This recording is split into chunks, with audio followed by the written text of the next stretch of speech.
Welcome back to Celebrity Radio. It's Alex Belfield back here at the Venetian in Las Vegas with one of my favorite shows ever. It's fun, it's high energy. All the people are delicious. We have two of them for you today. We've got Justin, how are you?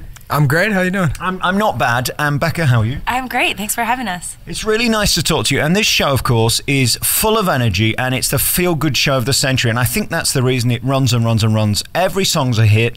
The audience come out feeling better than they went in. And that's all you can ask, really. I agree. And the 80s were the feel-good decade of the century. So to do a show about it, you can't help but feel good. Yeah, it's nice to have our job be to have people come in and rock out for 2 hours and forget about all their problems. How does it compare doing this show here? I mean, I just saw it in the West End. I've seen it on Broadway. That was the first time I saw it. And it was a party there. But in a town where you can drink whilst watching the show, it's got an extra energy. Absolutely. I think that the reason it has been so successful in New York is because it isn't like any other Broadway show. But I also think that Rock of Ages just belongs in Vegas. It was just meant to be. It's a match made in heaven. And what about when you get the nudniks in who come in and drink a little too much? How does that work? We welcome them with open arms. People like me. Absolutely. Even people like you. We love it. No, that it's Vegas, so everything's a little bit bigger and brighter and a little more scantily clad. And we want them all to sing along and scream. And we had some people puking in the audience. We don't want that. Don't go too far. But we do want you to have a great time. Do you have like a mop at the side of the stage in case there's any spillages? I'm sure they do. I don't know anything about that, but I'm sure that they do.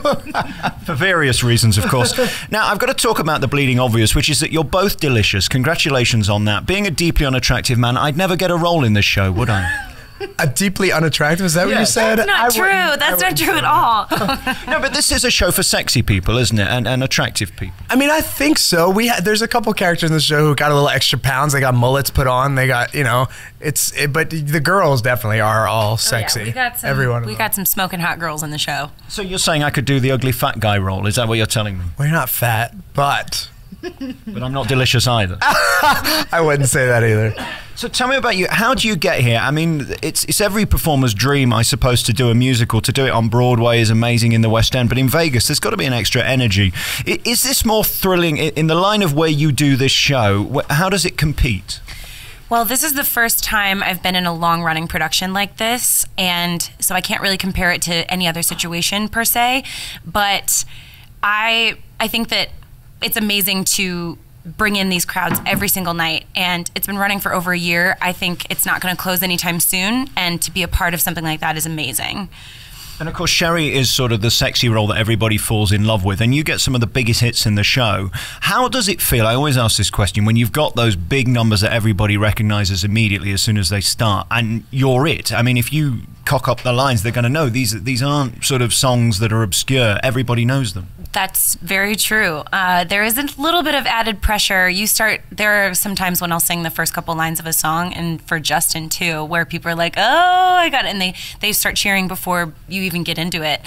But we're pros, and I hope that we all know our lyrics at this point. So you look like you're having fun though doing it. Is there any room for ad lib, or if stuff happens on the night, can you play with it, or do you have to stick to the script?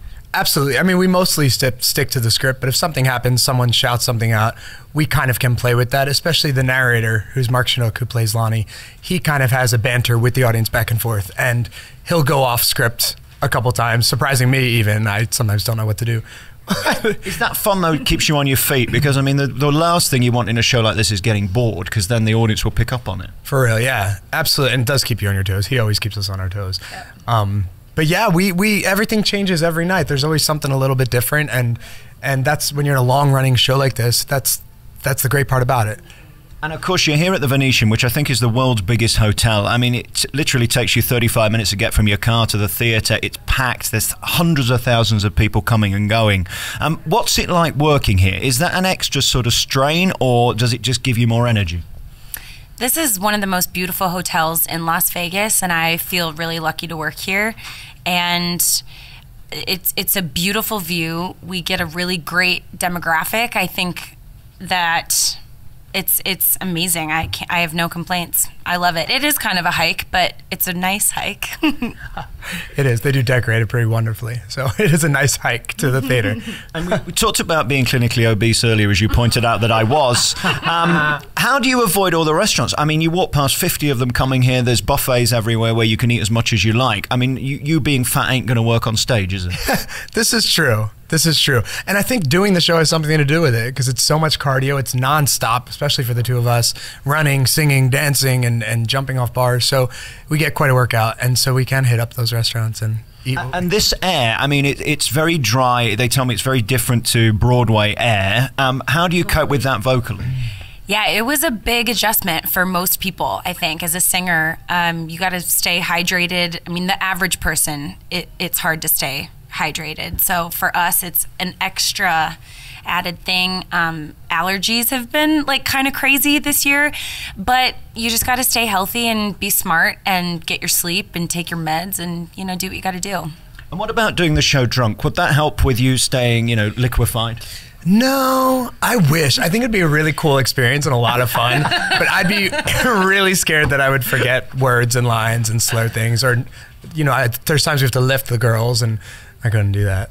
Hardest job in the world, isn't it? This show's funny. That's what I love about it. It's got a great script, and you've got to have good comic timing to do that. So what are you first? I always ask this question. Are you an actress? Are you a comedian? Are you a singer? Are you a dancer? What are you primarily? I try to focus on my acting before everything else. And the other skills that are required for the show are kind of extra. And it's something that I work on, but I'm not as focused on my vocals as I am, you know, really staying in character, being true to this person, and connecting with the audience.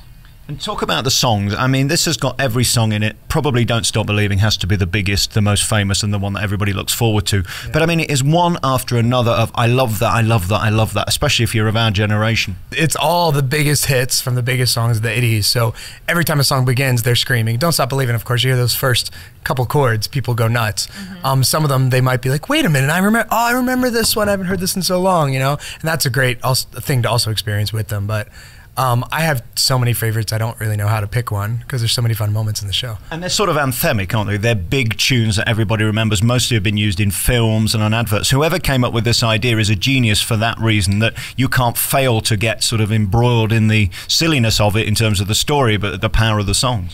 Totally, because this really is kind of the greatest hits of the 80s. I mean, you'll have an album come out with 15 songs on it or so, and you might like 3 or 4. For this, it's the best of the best. So like Justin said, as soon as each song comes out, you're like, oh, oh, oh, and you get more excited as it goes on. Do that O thing again. That was rather nice. Oh, you'll have to. Did you like that, Justin? Yeah.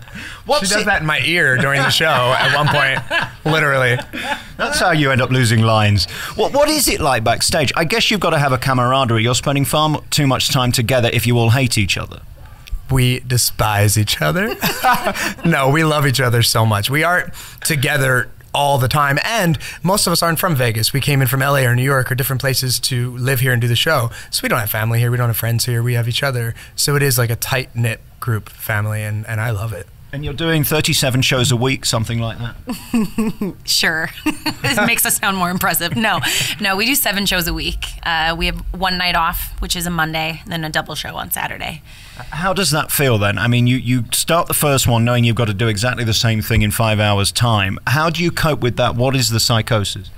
Well, I feel like I never get tired of the show because it's so much fun, but definitely on Saturdays, it requires, you put in so much energy, you give your all for every show. So the fact that we have 2 back-to-back, you kind of take a deep breath and say, okay, here we go, and let me try not to think about it because it's very long. Mm-hmm. And, you know, by the end of it, you sleep really well. They always say in the West End the worst show you can ever do is a Wednesday matinee because you have Japanese tourists who don't speak English, don't follow any of the script, and just sit there staring at you.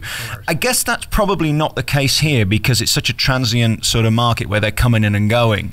Is it almost easier than Broadway in the West End in a sense of those matinees getting through them? I think we got kind of spoiled with the schedule here because we don't have matinees. And honestly, I don't know what it would be like to sing this music at 2 p.m. I mean, kudos to the Broadway cast because I don't know how they do it.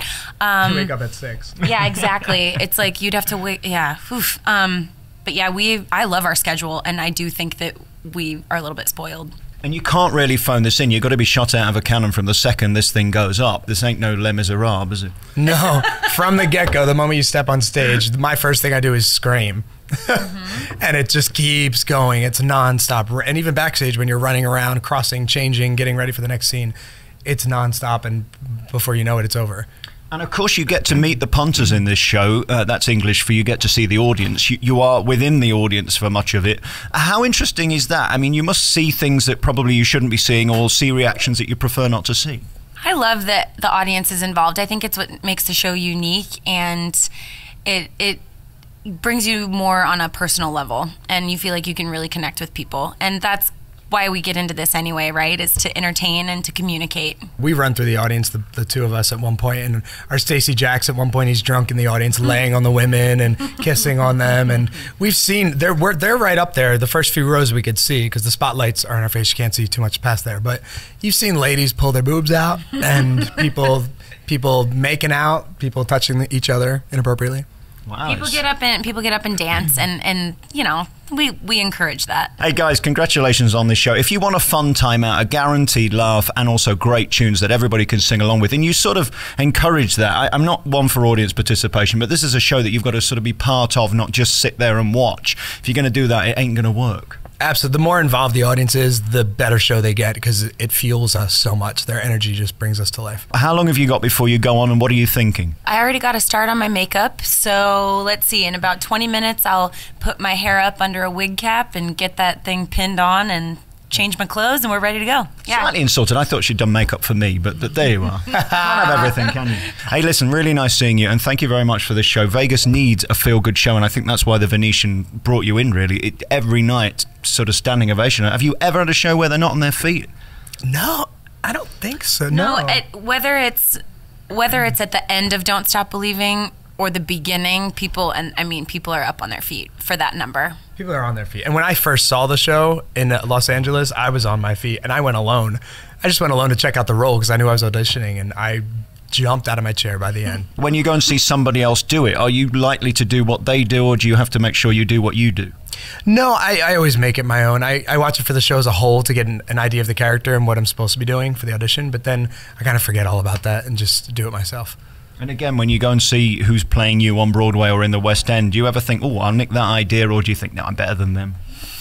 Well, I never think better than. I think different. You know, I think that everyone has their own little spark to bring to each character, and that doesn't make anyone any less talented than the other person. But I think this is such a great community, and we're all supportive of each other, and you know, trying to do our thing. What a fabulously diplomatic answer. Can't beat it. Justin, really nice to see you. Thank you very much for talking to me, especially on this day. I know you're busy doing shows and you don't need to waste your voice talking to me. I hope it's not been too much of a strain. I noticed you coughing earlier. It was a pleasure. Yeah, I'm having a little bit of allergies. But, you know, I swallow the honey down and do the warm-ups. And is that a euphemism? What does that mean? No, like literally, I swallow down honey. Anyway, listen, it's been lovely talking to you, Becca. Thank you very much. Thank you so much.